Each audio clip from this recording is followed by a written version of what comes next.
Do you know anyone who has written for the Wall Street Journal personally? Well, no worries, most people don't. Today is a special day, and I'm hoping that you will celebrate it with me. My name is Rebekah Koffler, and this is Censored but Not Silenced. For the very first time today, one of my opinion articles got published by one of the best newspapers in the world, if not the best, the Wall Street Journal. I'm very proud of it, and I'm hoping that you will celebrate with me. Cheers. I'm going to go ahead and share my article with you. It is titled Space Armageddon and Putin's Threats to Ukraine. Why should you be listening to me about space, Putin, Ukraine, and issues like that? Well, I'm a former DIA intelligence officer and specialist in Russian Doctrine and Strategy. Space warfare is part of Russian Doctrine and Strategy. And I'm going to read to you a few excerpts from this article. Russia's ruler senses weakness in the US military's reliance on satellites.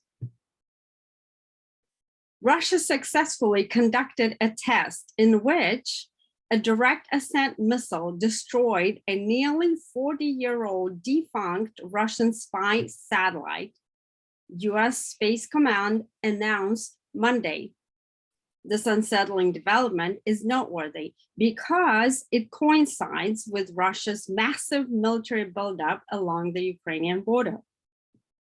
Moscow's pre-positioning of more than 100,000 soldiers, tanks, and heavy weaponry has spurred the Pentagon's concerns about a possible Russian invasion of Ukraine.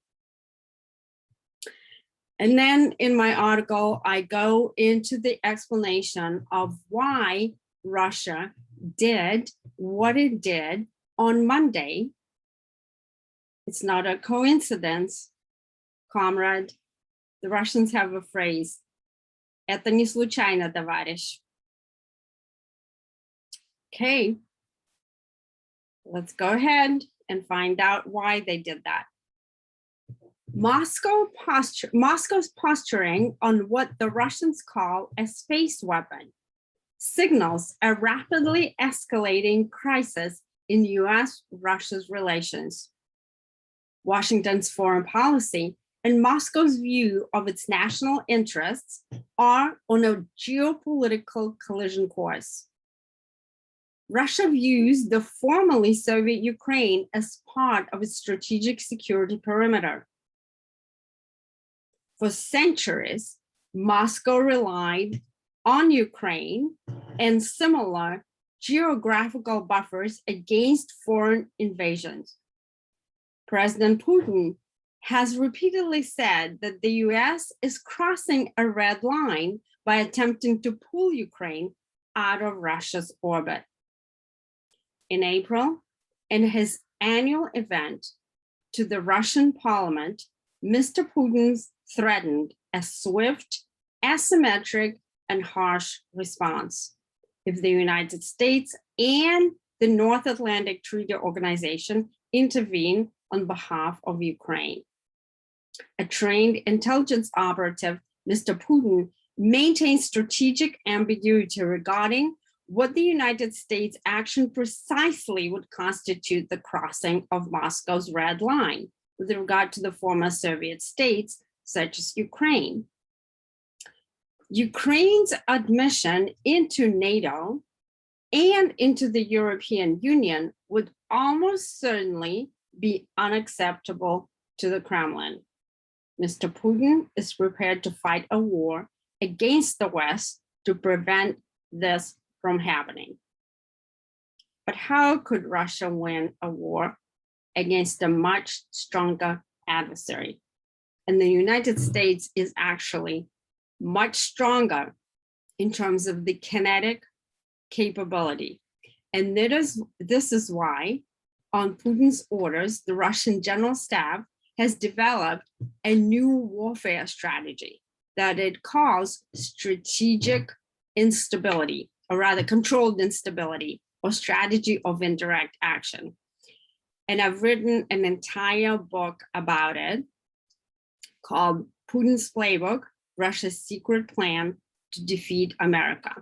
In my book, I have an entire chapter that is called Putin's Star Wars, Lasers, Jammers, and Other Satellite Killers. So please check out my article in the Wall Street Journal on Putin's space warfare. You think Russian cyber attacks are devastating on our networks? Government, corporate, think tanks have been relentlessly attacked by Putin and his cyber criminals. Well, wait until you see Putin's cyber warfare. Thank you very much for listening. Again, my name is Rebekah Koffler, and this is Censored but Not Silenced. Check out my website, RebekahKoffler.com. If you like this video, subscribe. Also check out my other website, WhiteHouseDossier.com, and a daily newsletter, Cut to the News, to which you can subscribe from my website, WhiteHouseDossier.com. I hope to see you soon again. So long.